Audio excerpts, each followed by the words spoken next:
या आधीच्या निवडणुकांमध्ये राणे विरुद्ध सर्व असं चित्र कोकणात पाहायला मिळालं। मात्र कणकवली तालुक्यात आता परिस्थिती पालटली आहे।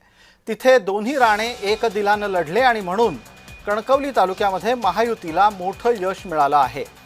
पालकमंत्री नितेश राणे यांनी हा विजय साजरा केला। त्यावेळेला अनेक कार्यकर्त्यांनी त्यांना पेढे भरवले। दरम्यान या निवडणुकीच्या निकालादरम्यान कोकणात पुन्हा एकदा राणेच ब्रँड आहेत अशा प्रकारची प्रतिक्रिया व्यक्त होतीये।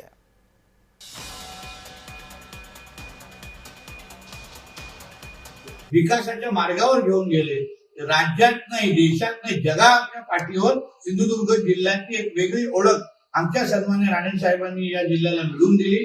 आज त्यांच्याच विचारांवर चालणारे आमच्यासारखे असंख्य कार्यकर्ते आहेत आणि म्हणून राणे ब्रँड म्हणजे सिंधुदुर्गाचा विकास, राणे ब्रँड म्हणजे सिंधुदुर्गाचं दरड उत्पन्न वाढवणं, राणे ब्रँड म्हणजे सिंधुदुर्गाच्या तरुण तरुणीला दोन हाताला काम देऊन परत एकदा त्यांना स्वघरी आणणं, ह्याला राणे ब्रँड म्हणतात।